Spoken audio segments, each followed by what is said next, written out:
(1908년) 서울. 사람들의 주목을 끄는 한 재판이 열렸다.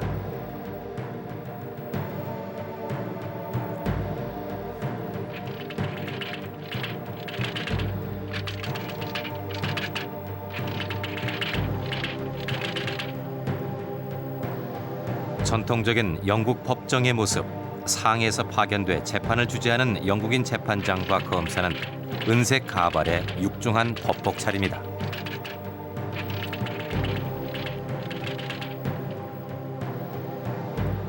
변호사 역시 영국인. 그는 일본 고베에서 왔다.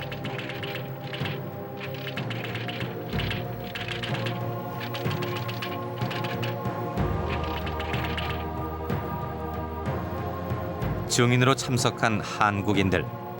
김철영은 양복에 단발을 하고 민종식은 흰 두루마기에 상투를 틀고 갓을 쓴 모습이다. 한국, 일본, 영국 3개국 사람들이 모이는 재판. 통역자들 속엔 연미복 차림의 김규식도 보였다. 일본인 미우라는 금색으로 수놓은 제복 차림으로 참석했다.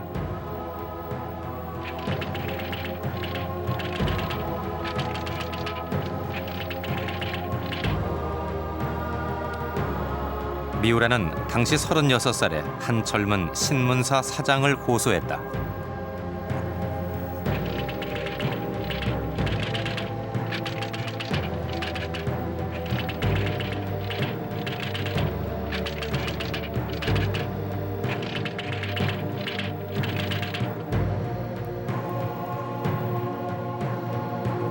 (3일간의) 재판은 그렇게 시작됐다.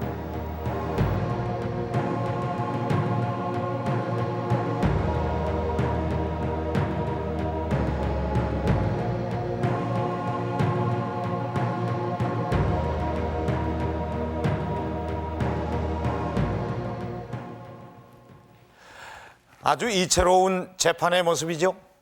이 땅에서 열렸지만 영국인 판사가 주재를 하고 원고는 일본인, 피고는 영국인, 거기다가 한국인 증인들과 영국인 변호사. 그야말로 다국적 재판인데, 이 재판은 1908년 이 땅에서 처음 열렸던 국제재판입니다. 국제적으로도 주목을 받았던 이 재판의 피고 영국인 베델은 당시 한 신문의 발행인이었습니다. 또 원고인 일본인 미우라는 그가 한국인을 선동했다고 주장했습니다. 어떤 이유에서일까요? 자, 그럼 90년 전에 재판정으로 돌아가 보겠습니다.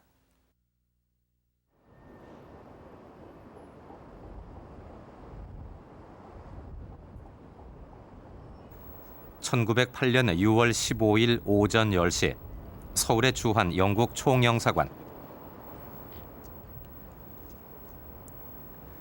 영국인 베델의 재판이 열렸다. 재판이 진행되는 3일 동안 사람들은 복도와 재판정 밖까지 모여서 재판을 지켜보았다. 무엇보다 영국, 일본, 한국이 관련된 특이한 국제재판으로 한국도 일본도 아닌 영국의 법정이 과연 어떻게 판결할 것인가에 관심이 쏠렸다.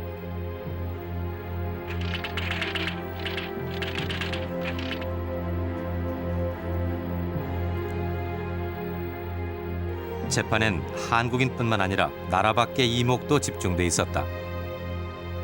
일본 고베에서 발행되던 한 영어 신문은 동양 역사상 처음 열리는 특이한 재판이라고 논평하고 기자를 서울에 특파했다.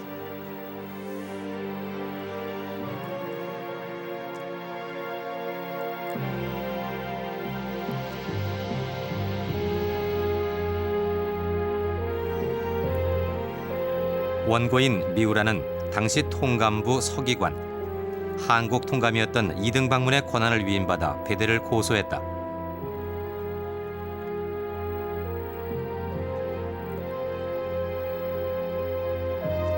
고소장에서 미우라는 베델이 발행하는 신문이 현재의 소요와 무질서를 조장시키고 있다. 더 나아가 한국 정부와 국민 간의 적대감을 조장시키려는 의도로 치안을 방해하는 기사를 실었다고 주장했다. 먼저 한국에서 벌어지고 있는 상황의 근본 원인에 대한 논쟁이 벌어졌다. 검사 윌킨슨이 고소인 미우라를 먼저 신문했다. 미우라는 전국에서 의병이 봉기한 원인은 대한매일신보의 선동 때문이라고 주장한다. 그러나 변호사 크로스는 의병 봉기는 일본의 침략 정책의 원인이 있다고 맞받아쳤다.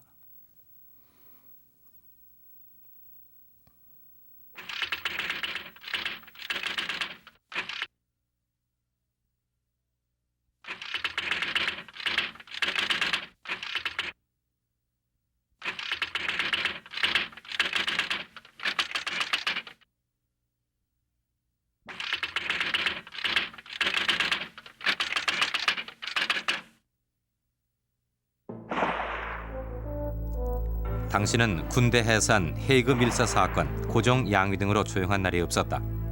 연일 계속되는 의병의 출몰과 소요로 한국민과 통감부와의 대결이 최고조에 이른다. 이 일련의 상황을 베델의 신문이 선동하고 있다는 것이었다. 미우라는 그 증거물로 베델의 신문에 실렸던 논설 3건을 제시했다.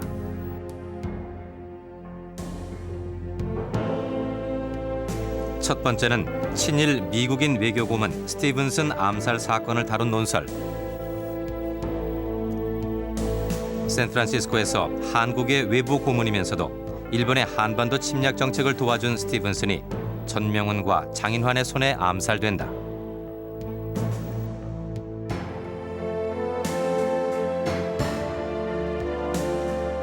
이 소식이 해외 교포 신문인 공립신보에 나자 베델의 신문은 이 기사를 옮겨 싣고 장인환, 전명훈 거사를 찬양한 기사를 실었다.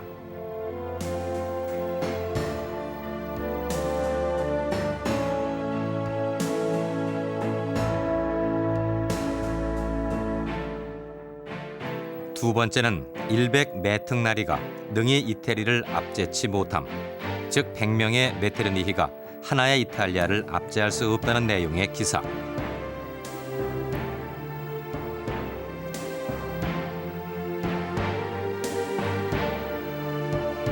한국 침략의 대명사 이등방문을 오스트리아 독재자 메테르니히에 빗대어 쓴 논설이다.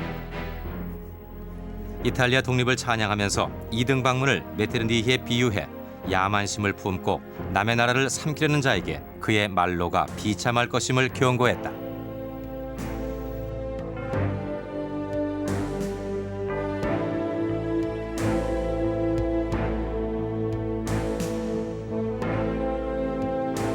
세 번째 기사는 학계의 화. 함흥의 한 학교 학생 17명이 손가락을 끊어 그 피로써 국권 회복을 맹세한 사례를 소개한 기사다. 끝에는 피로써 국권을 회복해야 한다고 격려하며 이들을 장하다고 덧붙이고 있다.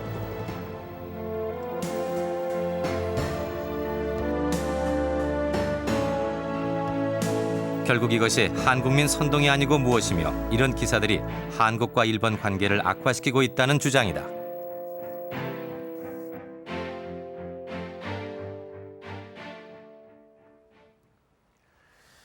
실제로 훗날 전라도 의병장 김율은 이 신문을 보고 고무돼서 의병을 일으켰다고 말하기도 했습니다. 결국 이 베델의 재판은 이 신문이 어떤 신문이었고 또 일제하에 한민족에게 어떤 역할을 했는지를 잘 보여주고 있습니다. 이 신문은 당시 일제 기세가 치솟던 그런 상황에서 감히 생각하기도 어려울 정도의 항일 논조를 폈는데 잠시 살펴보도록 하겠습니다. 러일 전쟁 직후 황무지 개간권을 얻어내 식민지를 만들려는 계획에 착수한 일본은 태국에서 실패하고 한국으로 눈을 돌립니다. 그러면서 한국에서 명백하게 경작하고 있는 토지 이외의 땅을 황무지라는 이름하에 우선 50년 동안 일본인 나가모리에게 넘기라고 요구를 합니다.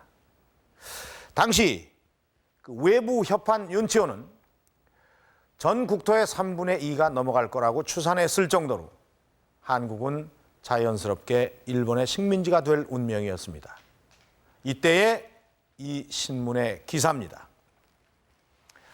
일본을 장삼시에 빗대면서 장삼시가 그름을 깨닫지 못하고 고약하게 고집하는 것이 심히 그르거늘 대한 백성들은 모쪼록 자세히 보고 깊이 생각을 하시오. 이렇게 이 신문은 일본의 황무지 개간권 요구를 비난하면서 민족 지사들을 중심으로 반대 여론을 주도해 나갔고 결국 일본의 황무지 개간권 요구는 실패로 돌아갔습니다.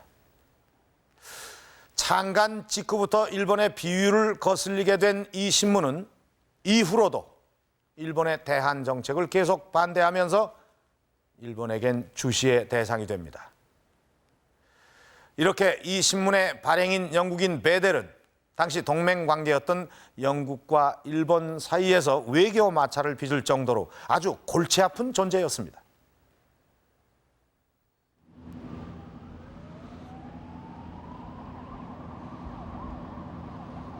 과연 베델은 당시 영국과 일본 사이에서 어떤 존재였을까? 취재팀은 영국으로 향했다.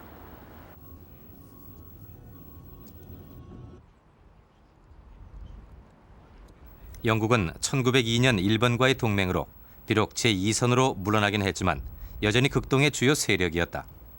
그런 영국은 한국의 국내 정세 변화와 한반도에 대한 열강의 움직임을 주시하고 있었다. 특히 러시아의 한반도 정책과 이권 문제 등 그들의 이해관계가 깊이 관련되어 있는 문제들에 대해선 상세한 기록을 남기고 있다. 영국은 일본과의 관계에서 마찰을 일으키고 있는 베델을 주시하고 있었고 이곳에 보관된 영국 외무성의 서류들에도 잘 나타난다.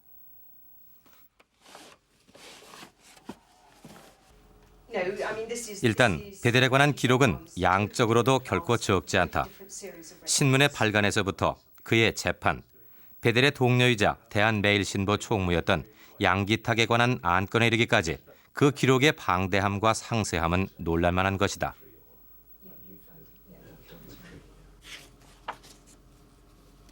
미스터 베델's publication. 베델 케이스. 계속 다 베델에 관련된 자료들이네요. 예.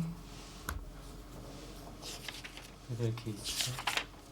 This is organized, the file series is organized by date, first of all, by year, and then by subject, which is generally a country. If there was a whole volume of correspondence, it was either a very important case or it was a case that was moderately important and went on for a very long time. 베델에 관한 동향을 주로 보고한 것은 서울 주재 영국 공사. 베델이 신문을 창간한 직후부터 보고는 계속된다. 베델의 과거 행적과 신문 발간 배경, 한국 정부와의 관계 등이 보고됐다. 그 후로도 계속되는 보고서를 통해 영국과 일본 관계의 저해 요인이 될 수 있을 것이라는 점을 암시하고 있다.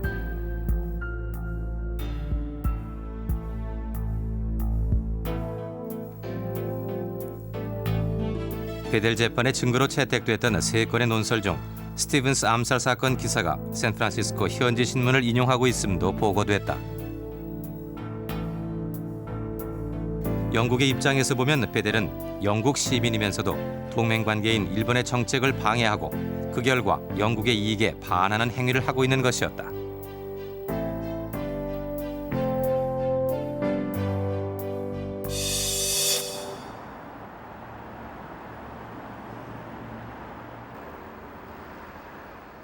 일본 역시 베델에 관해 동향을 파악하고 있었다.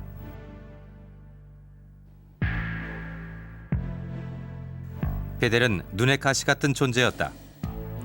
자신들의 대한국 정책에 커다란 방해가 되는 베델을 일본은 한국 땅에서 아주 추방시키고 싶었다.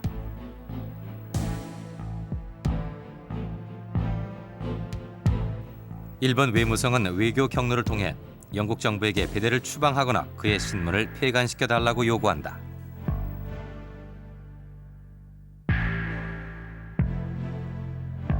1907년 4월 일본은 영국 정부가 이 난제의 종지부를 찍어주기 바란다며 그렇지 않으면 외교 마찰도 불사하겠다고 끈질기게 요구한다.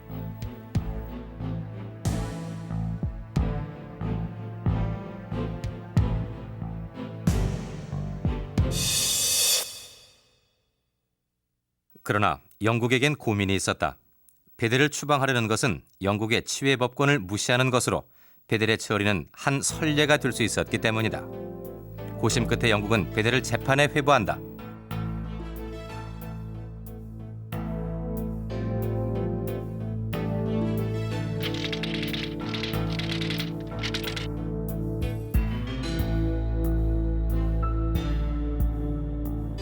일본이 원고가 되고 배설이 피고가 되는 겁니다.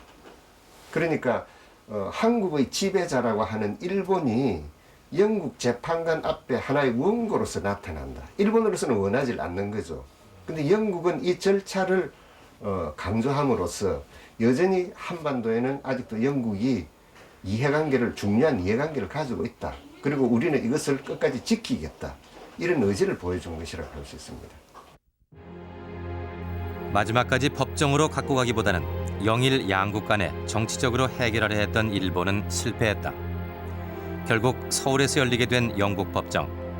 일본에게 베델은 대한국 침략 정책의 걸림돌이었다. 그러나 대한매일신보와 한국인들에게 베델은 그 일본으로부터의 두터운 보호막이었다.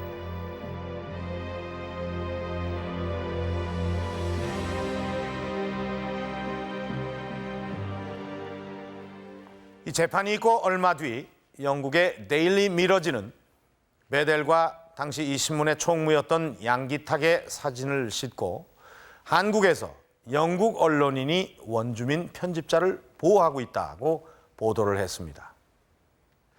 당시는 일본과 러시아가 한반도의 지배권 장악을 위해서 충돌을 해서 그 러일 전쟁이 일어나고 있었고 또 한일 합방으로 이 국권이 완전히 넘어가기 직전이었습니다.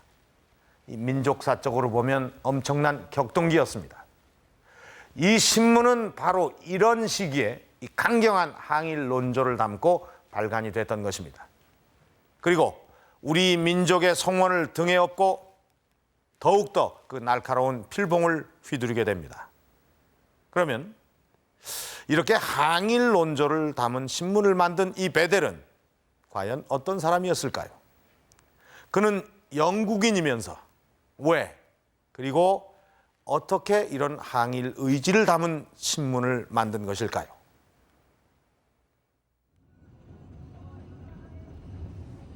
당시 베델의 신문이 받았던 명성에 비해 아직 그의 생애에 관해선 잘 알려져 있지 않다. 영국 런던 북부의 조그마한 마을. 한국인을 남 같지 않게 생각하는 베델의 손녀와 그 가족들이 취재팀을 반갑게 맞았다.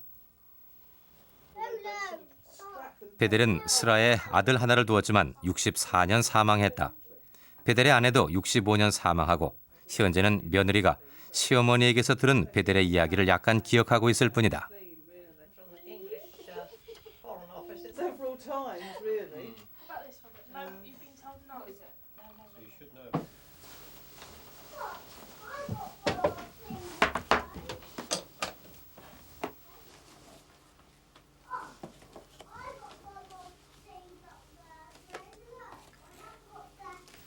대한민국 정부는 베델에게 1968년 국민훈장 대통령장을 추서했다.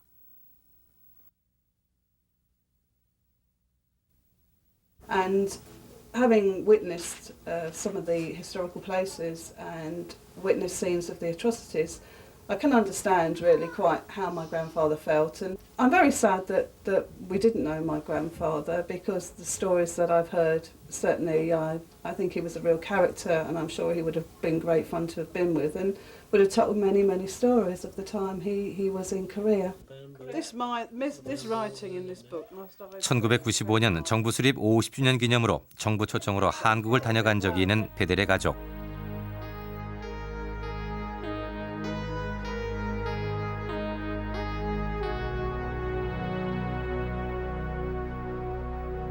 그의 유품들, 그 속에서 나온 것들 중엔 한국에 관한 것들이 적지 않다. Start 베델의 훌륭한 협력자였던 양기탁의 사진. 당시 대한매일신보의 총무였던 양기탁은 영어, 한문, 일어에 모두 통달했다. 베델과 함께 대한매일신보를 이끌어가는 동반자였다.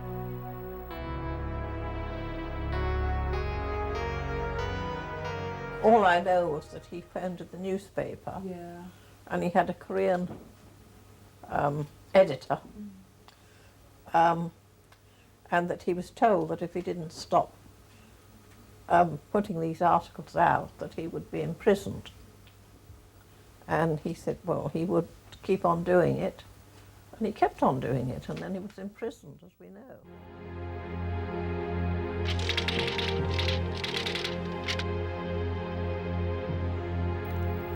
이날 오전엔 베델에 대한 검사와 변호인 신문이 있었다. 한국에서 활동하는 동안 한국 이름 배설로 불린 베델.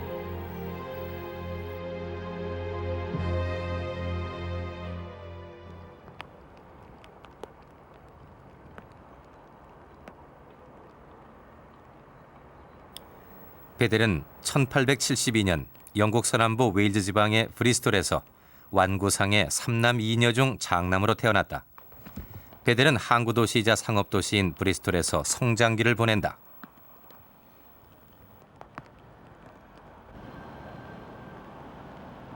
그리고 15살 무렵이었던 1886년경 일본으로 건너간다.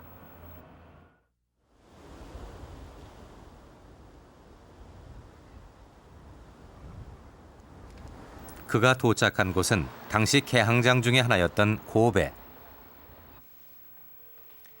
영국의 세력이 동양으로 팽창하면서 많은 영국인들이 세계 각국으로 진출하던 시기, 베델도 이곳에서 형제들과 함께 무역업을 시작한다.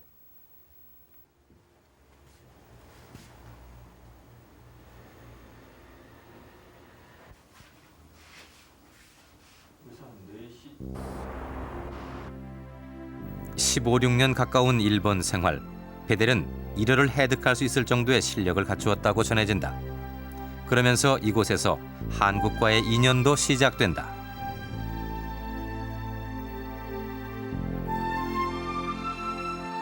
(1904년) 러일 전쟁이 발발하면서 취재를 위해 각국의 많은 기자들이 한국으로 몰렸고 베델도 한국으로 온다. 베델은 1904년 영국 데일리 크로니클즈의 특별 통신원으로 한국에 도착했다. 그는 한국에 온 직후에 있었던 경운궁의 화재를 다룬 기사로 첫 특종을 냈다.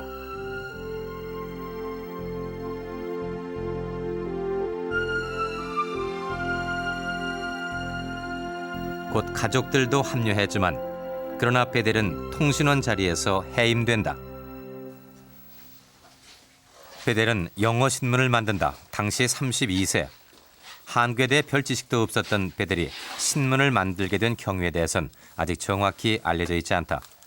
하지만 당시로선 한국의 정세를 알리는 유일한 영어 신문이었다. 이렇게 해서 1904년 7월 18일 창간한 대한매일신보. 현존하는 신보 첫 호는 제16호 8월 4일자. 창간 후부터 15호까지는 분실됐다. 처음 만든 신보는 총 6면으로 4면은 영문판이고 2면은 한글판이었다. 그 항일 민족 언론을 펼치겠다 이런 생각보다는 우리나라에서 많은 서양 언론인들이 우리나라에 몰려왔으니까 우리나라를 비롯해서 일본에 온 그 서양 언론인들이 무려 그 당시에 러일 전쟁 취재하러 온 언론인들이 200여 명이나 됩니다. 지금 생각하면 그것은 아주 놀라운 많은 숫자입니다. 이 많은 사람들이 한국의 어떤 정황에 대해서 정보를 얻을 길이 없으니까 이것을 발행하면은 하나의 그 개인 신문사로서 기업으로서 성공을 할 것이다. 이런 생각에서 아마 처음에는 시작을 했을 것입니다. 그러나 그 당시에 국내의 정치 상황이라는 것이 신문이 중립적인 입장에서 한국이나 일본이나 러시아나 뭐 이런 그 영국이나 이런 나라 모든 나라에 대해서 중립적인 입장에서 신문의 논조를 유지할 수는 없는 상황입니다. 왜냐하면 전쟁이 일어나고 서로 국가 간의 이익이 충돌하는 상황이기 때문에 그 어느 한편에 대해서 그 주장을 펼치지 않을 수가 없는 상황입니다. 신보는 초기부터 반일 논조를 강하게 띠게 된다. 때문에 외국인이면서도 항일 언론인으로 매대는 한국 언론사나 현대사에서 중요한 위치를 차지하게 된다. 그리고 신보도 독보적인 위상을 갖게 된다. 1883년 우리나라에서 처음으로 신문이 선보인 이래 불과 10여 년. 그러나 신보는 신문의 사회적 역할을 잘 보여준다. 자칫 반일 논조가 흐려지면 한국인들이 항의를 해왔다. 그렇게 국민들 속에 깊이 파고든 신보는 점점 민족지로서의 자리매김을 하게 된다.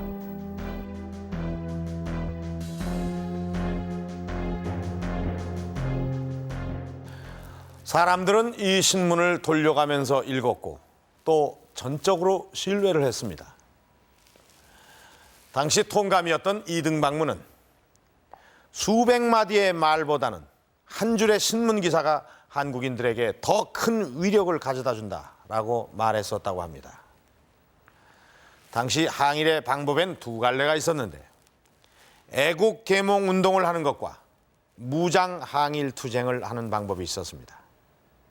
이 신문은 양측 모두에게 정신적인 지지가 된 것입니다.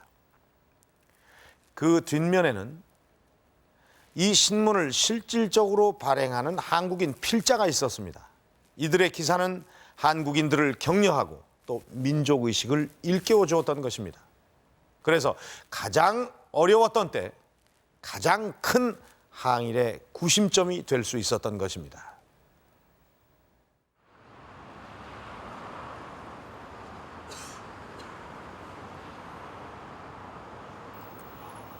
(1907년) 초 시작된 국제보상운동은 대구에서 시작해 전국적으로 광범위한 지지를 받으면서 퍼져나간 일종의 캠페인이다.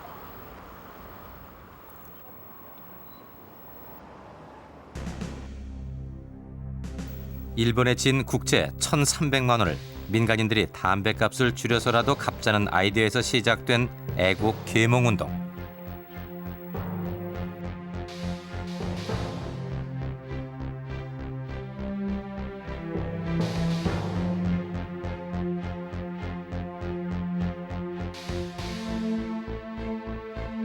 당시 불길처럼 번진 이 캠페인에 너나 할 것 없이 주머니를 털었다.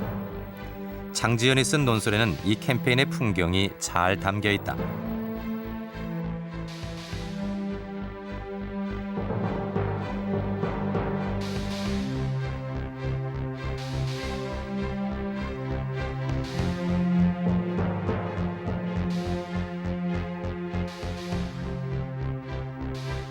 자발적인 민중운동이 그처럼 단시일에 전국적으로 확산된 것은 처음이었다.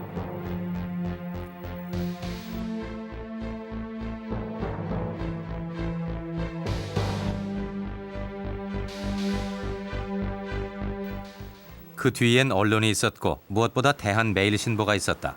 초기의 신보는 이 캠페인 자체가 불가능하다고 판단했다. 때문에 자신들의 신문사에는 의연금을 기탁하지 말아달라고 광고까지 낸다. 그러나 사람들은 신보를 신뢰했다.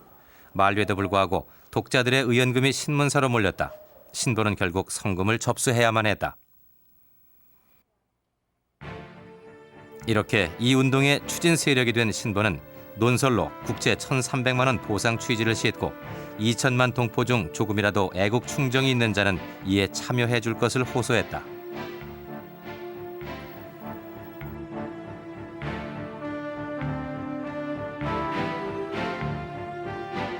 또 신보는 국제보상지원금 총회 규정의 발표와 함께 그 임시 사무소로 결정된다. 자연스럽게 이 운동의 전국적인 중심 기관이 된 것이다.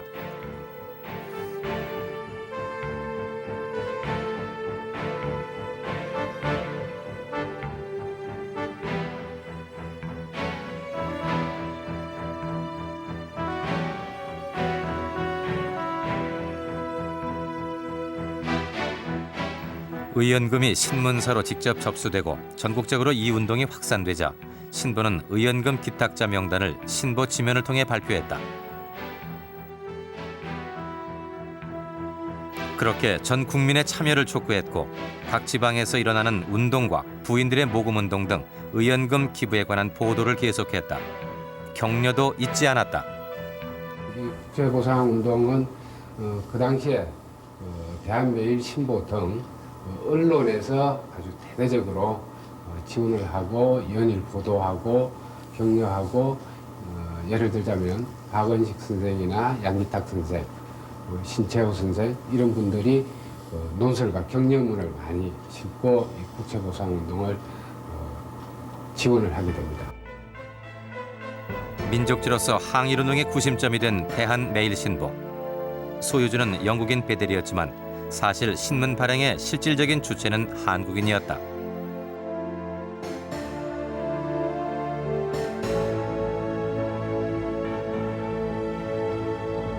양기탁, 박은식, 신채호 같은 한국인 주필.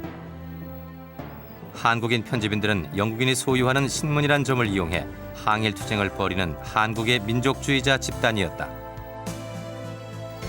고종의 통역이기도 했던 양기탁. 총무였으나 실제로 신보사를 운영하다시피 해온 양기탁은 처음엔 주로 영문 기사를 번역했지만 후엔 영문 논설, 한글 논설까지 썼다. 훗날 임시정부 대통령까지 됐던 박은식. 한학에 조예가 깊었던 그는 서우학회 취지서 등 칼 같은 글로 유명하다. 국민의 혼등을 쓴 단재 신채호. 그도 1910년 중국으로 망명하기 전까지 신보의 주필로 활동했다. 이렇게 당대의 논객들이었던 이들의 필봉이 일제하 한민족에게 꺼져서는 안 될 항일의 기운을 불어넣었던 것이다. 을사조약이 체결되고 3일 만인 1905년 11월 20일자 황성신문은 검열도 받지 않고 시일야 방성대곡을 싣는다. 이 사건으로 장지연이 일본 당국에 의해 구속되고 신문은 정간된다.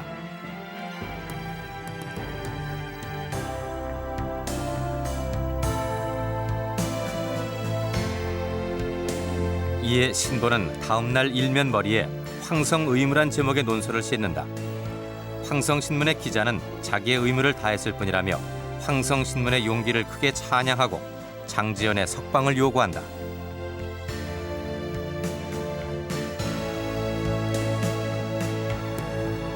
또 문제의 논설을 영어로 번역해 호외로 발행한다. 신보는 일본의 한국 침략 사실을 일본과 서방 여러 나라에 알리는 역할을 했다.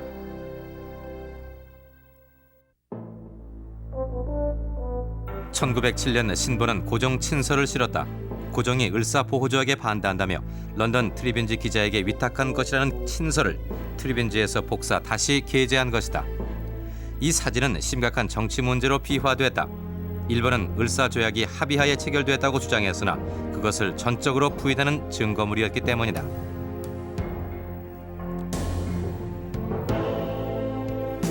이렇게 과감한 정론을 펼 수 있었던 것은 베델의 치외 법권이란 방패 때문이었다. 당시는 일본의 사전 검열에 의해 속칭 부분 지워진 벽돌 신문들이 발행되던 시기였다. 또 신보는 시급한 사항은 호외로 발행하는 대담함과 민첩성을 보였다. 고종이 헤이그의 밀사를 파견했다가 당하고 있는 순환과 이준 열사가 자결했다는 소식이 실려 있다. 고종이 물러나면서 순종에게 양위한다는 발표. 그러나 비록 양위를 할지라도 을사조약에 도장 찍지 않았음을 강조한 기사로 반일 감정을 고취했다.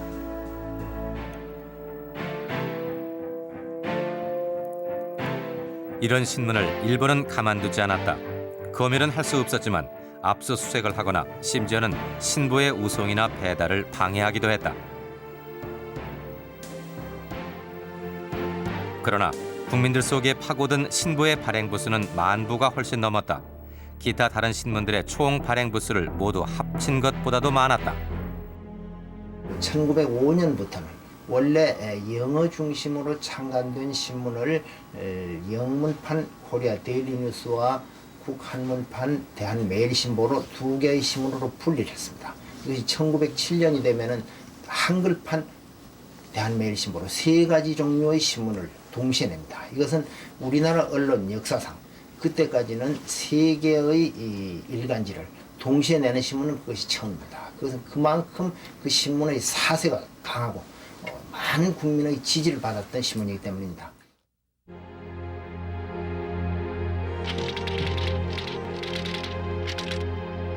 베델의 재판 셋째 날. 증인 신문이 계속됐다. 이날은 의병장과 궁중의 관리도 나와 베델에 대해 우호적으로 증언했다.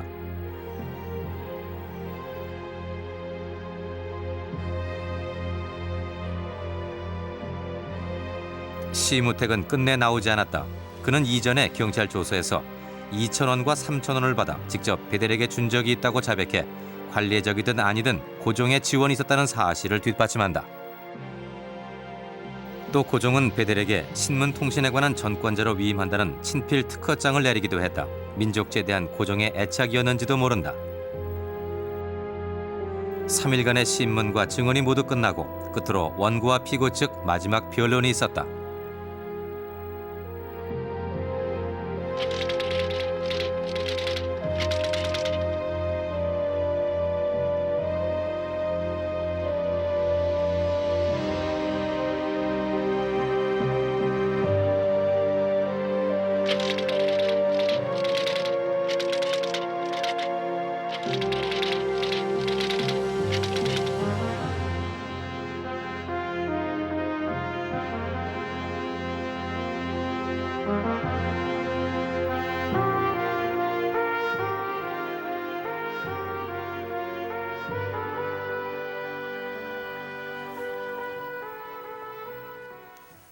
이렇게 해서 3일간의 재판은 끝이 납니다. 결국 이 재판의 피고는 영국인 베델이었지만 일제가 그 기세를 꺾고 싶었던 것은 한국인의 항일 의지를 북돋우는 이 한 신문과 나아가서는 한국인의 항일 정신이었던 것입니다.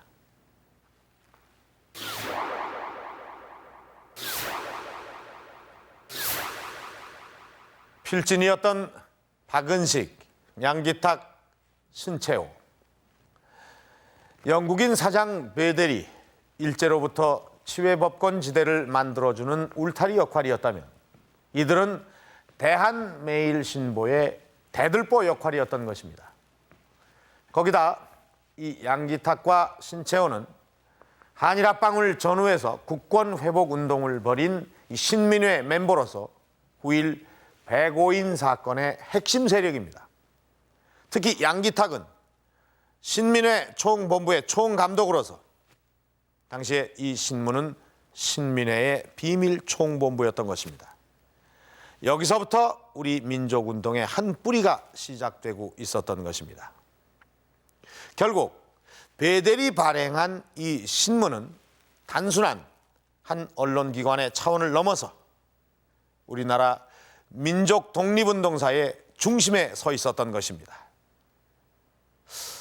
그렇다면 과연 이 재판의 결과는 어떻게 나왔을까요?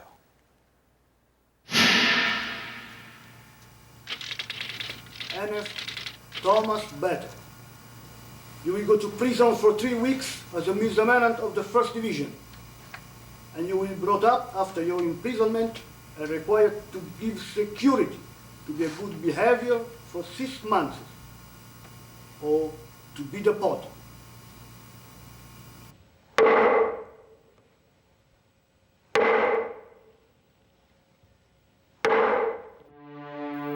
베델은 6월 20일 인천항에서 출발, 중국 상해에 있는 영국인 감옥에 투옥됐다. 결과가 알려지자 재판정 밖에 많은 한국인들은 실망하고 격분했다.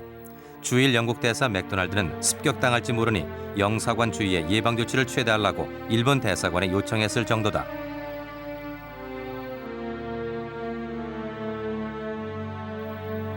베델이 상해 감옥에 투옥돼 있는 동안에도 신보는 그대로 항일 논조를 유지했다. 그러자 일본은 신보에는 치안 방해라 해 발매 금지 처분을 내리고 양기탁에겐 터무니없게도 국제보상금을 횡령했다는 혐의를 씌워 구속했다.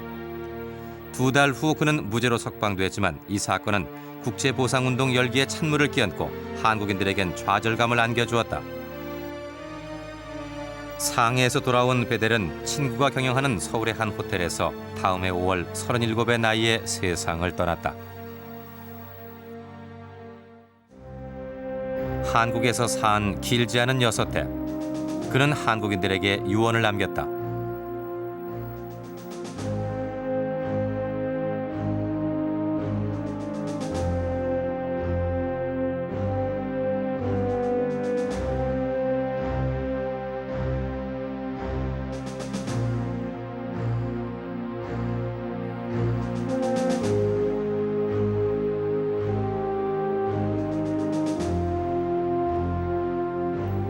베델이 죽은 후 전국 각지에서 들어온 만사. 당시 베델이 한국인들에게 어떤 영향을 끼친 인물인지 알 수 있다. 그와 함께했던 신보의 필진 중 한 사람 박은식. 그는 이렇게 적고 있다. 하늘이 공을 보내고는 또다시 데려갔구나. 구주의 의혈남아가 조선의 어둠을 씻어내고자 삼천리 방방곡곡에 신문지를 뿌렸네. 꽃다운 이름이 남아서 다함없이 비추리.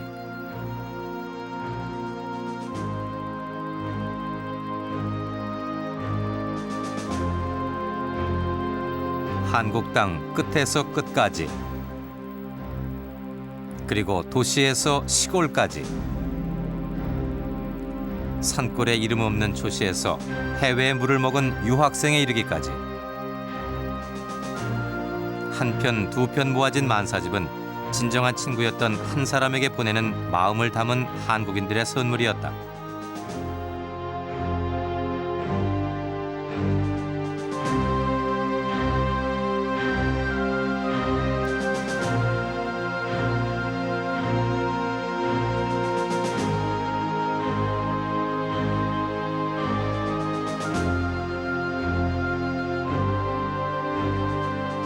도산 안창호가 추도사를 한 그의 추모 모임엔 직업, 귀천, 국적, 남녀노소를 불문하고 사람들이 몰려들었다.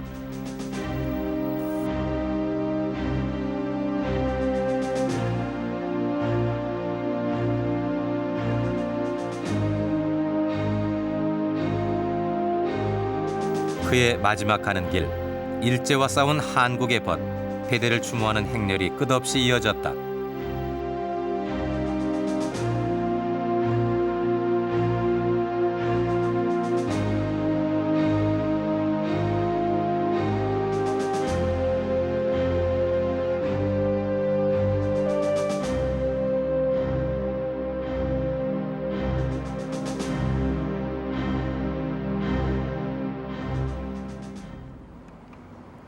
결국 1904년 7월 18일 창간호를 냈던 대한매일신보는 베델이 세상을 떠나고 난 지 불과 1년 만인 1910년 8월 28일 종간호를 냈다.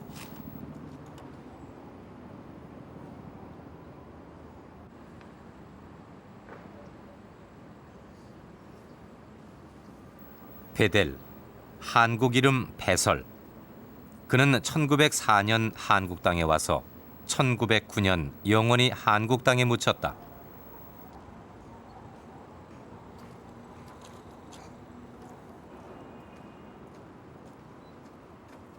장지연은 그를 위해 비문을 썼다. 그러나 일제는 베델묘의 비문마저 지워버렸다. 장지연이 쓴 비문을 일제는 깎아 없애버렸다.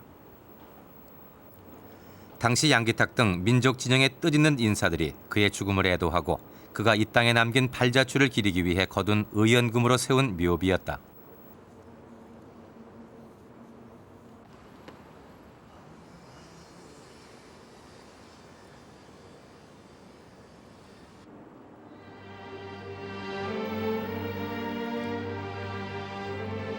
지워진 비문, 그것은 영국인인 그가 한국 땅에서 언론인으로 살았던 그 6년 동안 얼마나 열과 성을 다해 살았는가를 말하고 있다.